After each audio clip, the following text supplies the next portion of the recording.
Welcome, everybody. I'm your host, Derrick Caldwell. And I'm Tiffany Carrillo. And this is Retired Texas Style.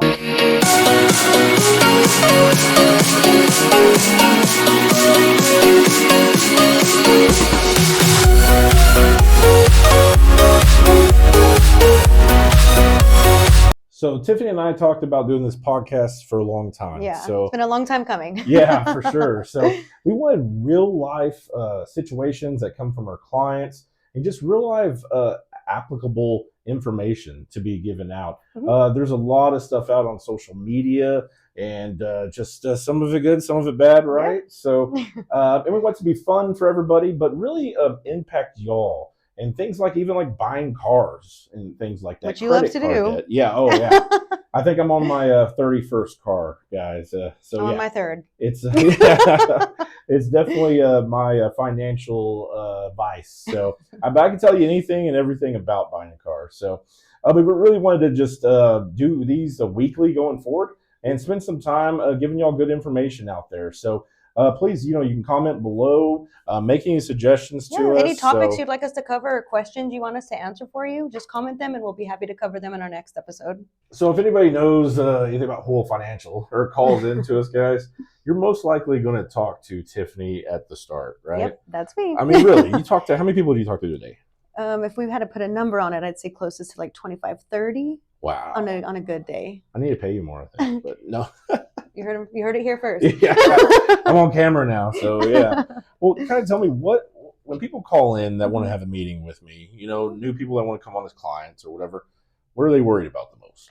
The main concern right now that I've had is a lot of people worried about like the ups and downs in the market. When they're getting close to retirement, it's really scary for them. Yeah, I mean, I think everybody feels that pressure because when you're 30, like us, like what do we buy all the time? Like, okay, perfect disclosure here, guys. I'm not 30 or in my 30s. Trying to fit himself in the category. I'm trying to put it in her category there. But, we buy, right? We buy as much as we can. Yeah. And I feel like when everybody doesn't know how to get off that roller coaster a lot of times. And it's like, what do I do now to be more protective? And it's not like rearrange your whole life or anything like that. It's making sure that, your funds are diversified and that you have some protection in there too, but you can't go too conservative. You can't go too aggressive. And, that's where just, if you're calling in, like if they talk to you, they're not in the right thing. How can I tell you? Yeah, that is true. Because that's what a big thing for us too is, if you're watching the news, Fox News, and you have a retirement plan in quotation marks or anything, it's not the right thing for you because I don't want to do that. You shouldn't have to in retirement is worried about what's going on the news. I mean, people are kind of laugh when I tell them that I'll eventually hire a financial advisor. You should. Yeah, because I don't want to be in my 60s still doing this. I do this 60 hours a week, guys. I don't want to do that anymore. Yeah. Right? So leave it to the professionals. Yeah, no, I don't want to mess with it, man. I want to be on a jet ski, right? I probably won't be in my 60s, but I like to think I will be. Yeah, so we can hope for the best. Yeah, exactly. So, I understand the fear and everything that, the war and everything's created a lot of that too. And our news media, social media is like a nightmare. And it could be false things that are being put out there. There's so much out there that's crazy. Yes, and it's believed, and there's no differentiation of what's real and what's not. So it gets believed on both sides. Yeah, absolutely. And that's something we combat all the time too. That's been 3-4 years. It's really popped off since COVID even. I feel like after COVID, things got really scary for a lot of people, and they feel like everything that's broadcasted is real. Yeah, and now, man, I tell you what, that's terrible. That's a shame in our country, period. But I mean, it's understandable, but I think it's something that, especially right now too, what we saw is a short-term drop and blip. Just the other day, it was near all-time highs on the S&P again, as well as the Dow. NASDAQ skyrocketed. So, I mean, it's not something, I'm going to tell you, it's not like it's raining cats and dogs and, throw your money under the mattress or anything like that. So, but, it's something we deal with on a daily basis. So, I think I got a call from the other day from a guy that wanted to come on as a client, and he's fantastic. And he said, but he cashed out his entire 401k. Yeah. Oh, goodness. Yeah, just cashed it out and put it in the cash. Well, he absorbed, it was after the dip, so he'd already lost the money, and the market takes off again. So timing the market is a big thing that people try to do all the time too, which I understand the fear of it, but it's like get out while you can. Is some people's view. But it's never a good thing. I mean, I've never heard a great story where somebody was like, "Hey, Tiffany, I timed the market perfectly. I hit it up here, sold it, then bought low." That is never a story we hear. No, the biggest thing that I've seen is emotion versus the actual financial part of it. Emotion will throw all of that to the wayside. Yeah, absolutely. And that's why you cannot rely on yourself when it comes to those things, because emotion is way harder to fight against when it's your own. Yeah, I think even it's a lot of times easier for me to manage other people's money because there's an attachment. It's all logical. It's all thought through. There's indicators and everything like that. Where it's mine, it's my emotions that wrap up. So I'm constantly fighting what I know from what I do for a living and my own emotions. So imagine, just being normal, plumber, things like that, where it just does that. So, but yeah, guys, I think that's a good question. So thank you for letting me know on that too. Yeah.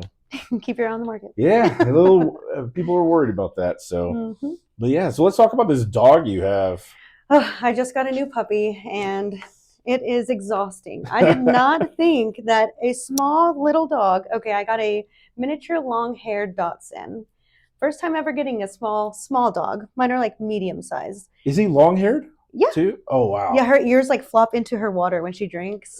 She's teeny. You're going to have so much like a spa bill or whatever they call it. Yeah. Where it's like, you got to groom them all the time. I like to save money. So I think I'm going to watch YouTube videos and learn how to groom my own dog. Wow, you're braver than me.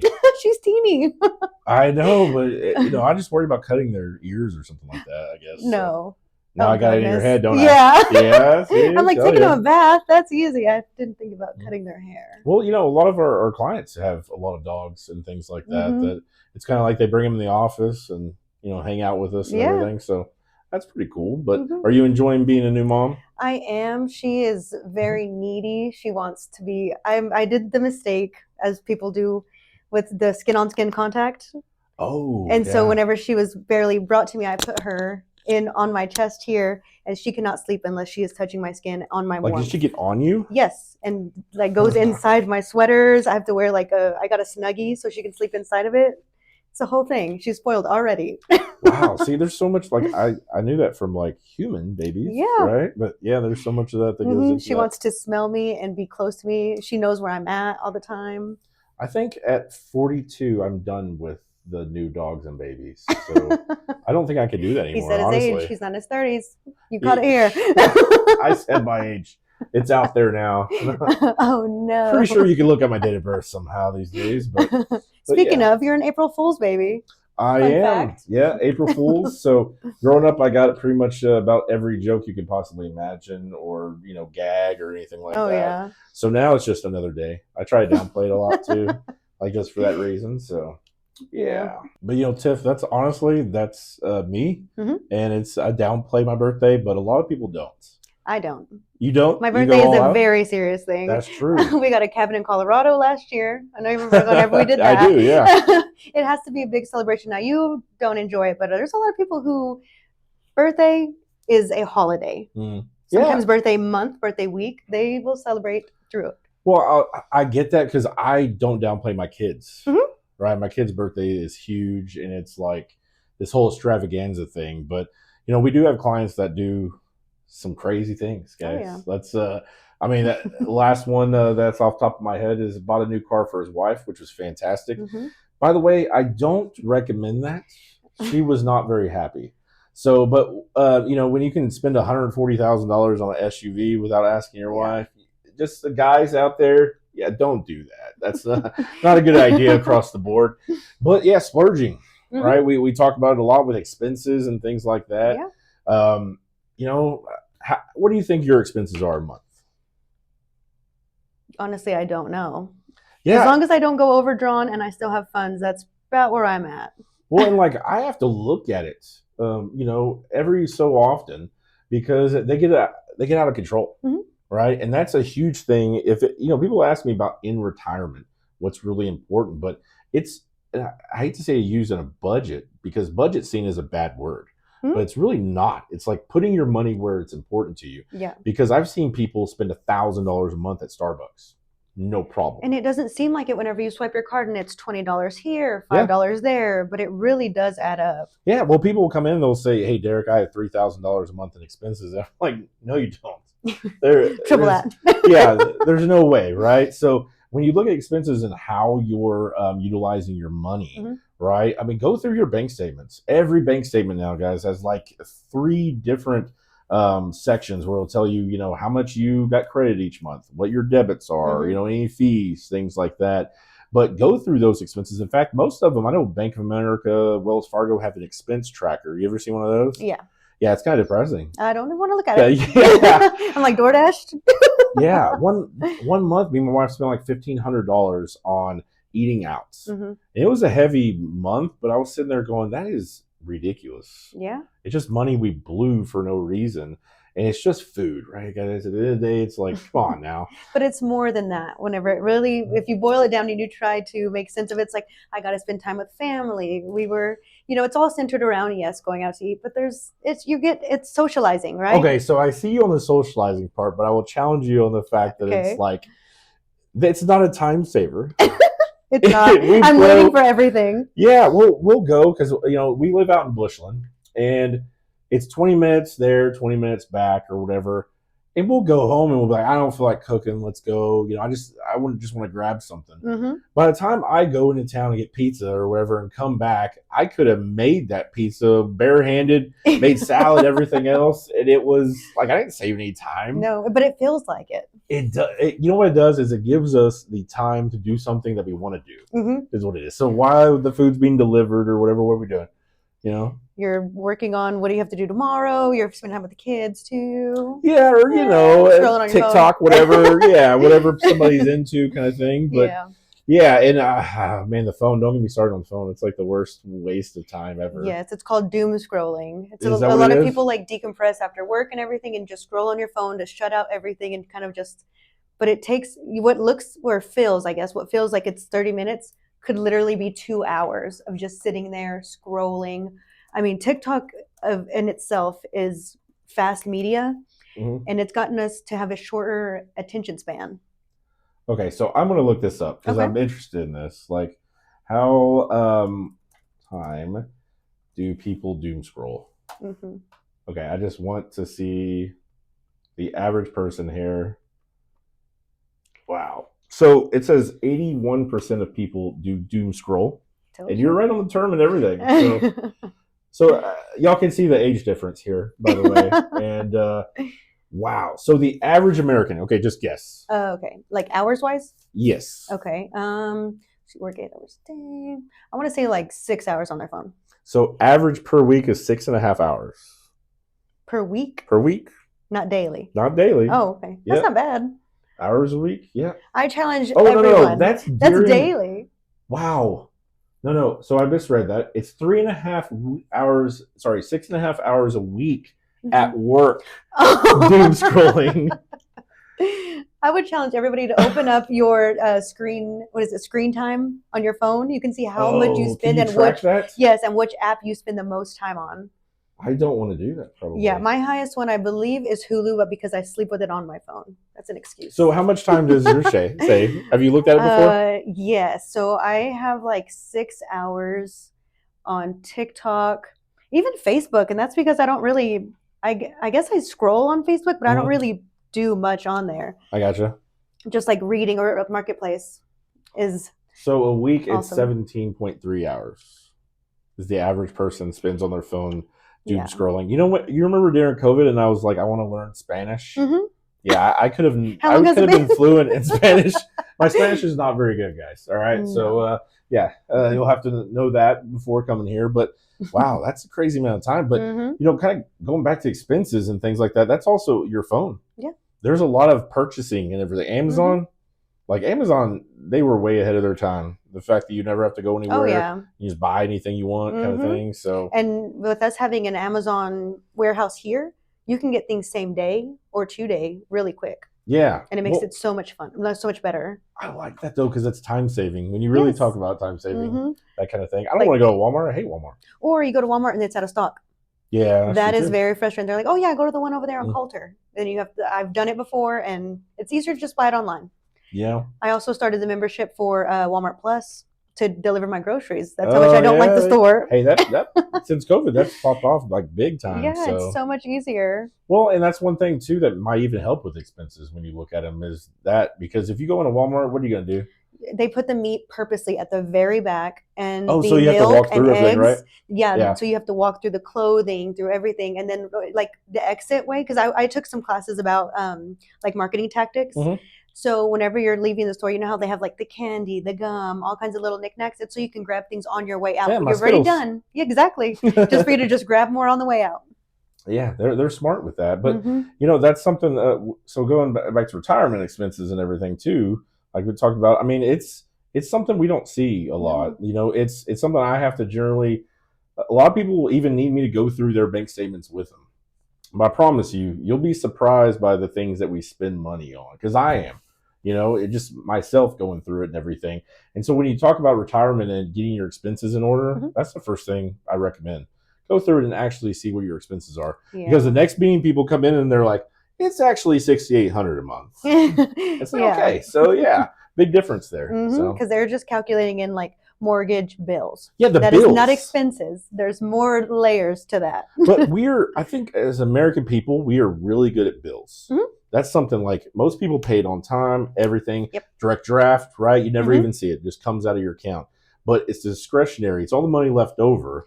That we're really good at blowing very well. So. And it's been so normalized to be called fun money.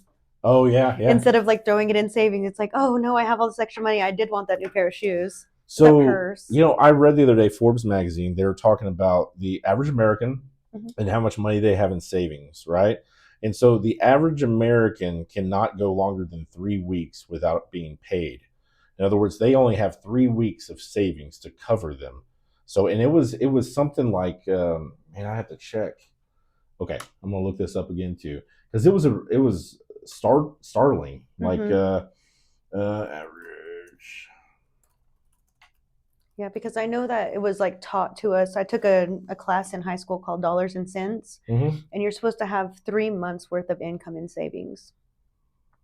3 weeks is crazy. I don't know how you'd be able to survive. Yeah, that's. Okay, so yeah, here we go. So Forbes magazine, good old Forbes. Do I have to pay them something for this? I hope not. So 28% of Americans have less than $1,000 in savings. Additional, let's see. This breaks it down by millennials and everything, but wow, that's crazy. So altogether. You're supposed to have 3 months, right? That's the old term, right? 3 months in savings. Only 12% of Americans have 3 months in savings in the entire country. So you're talking about 1%ers are on there too, and top 10% of the country and things like that. And so I urge everybody, put money in savings. That's, as well as I do, as soon as something happens, like you don't have any money, right? That's when you don't have any money, something happens. Remember whenever I needed a washer and dryer? Yeah. And I was like, oh, I don't want to dip into my savings. That's what it's for. It's there for that reason. So I went ahead and got a new washer and dryer. It hurt. I didn't want to take money out of my savings, but hey, I got a brand new washer and dryer. Well, because that's like literally the opposite of fun money. Yeah. What you said, like buying a washer and dryer. For laundry, even worse, not fun money. Yeah. The only worst thing is like a vacuum cleaner. I feel like, Yeah. That's, don't get start on Roombas and stuff, man. Those things are crazy expensive. But. Yeah, I have a Roomba. You do? Mm-hmm. Don't use it. It sits there. So I bought a generic off-brand Roomba that I've been replacing parts on for 7 years. Just saying, guys. I've probably bought 6 Roombas since then by the parts, but whatever. It doesn't make the job any easier. It doesn't? No, it's a circle, and it can't get the corners as I can with like a broom and everything to mop. I don't know. I see ours is like maintenance. It's like, it does some, but you still have to do some on your own. Yes. It's kind of like the dishwasher. Like you could put something in there that's like, you can't make chili and just throw it in there. Like wash it. Yeah, it's not going to, don't tell my son that, by the way, or tell my son that, because he hasn't figured that out yet. Yeah, him and my daughter are still doing dishes and everything. By hand? Oh, no, we let them use the dishwasher and everything, but we show them how to clean it out and everything, but they're terrible at it. I never thought that was a life skill or anything. I just thought it was something, you clean them off and throw them in there. Mm-hmm. Yeah, no. If there's a way to mess up the dishes, my kids have done it. So hands down. Well, I even messed up dishes trying to hand wash as a child. Everything tasted like soap. Forgot how to rinse, I guess. You just poured soap on? Yes. Moved it around? Didn't rinse it good enough, so dishwashers are probably the same thing as a human. Yeah, hey. It depends on efficiency. Now that's another one that's not fun for sure. So No. yeah, when you're thinking about that, I second Tiffany's thought on savings and everything like that. It's very important, even in retirements. A good nest egg there in savings is very important. We get a lot of people too that come in, they want to invest everything, or they want to put 100% in savings. Guys, it comes down to diversification. You need cash savings, you need funds in there, and you have to be okay with getting. What are you getting in yours? 1% or so? Yeah. Yes. I mean, it's terrible. It's not going to make you money, but you need a good balance in there for sure. So.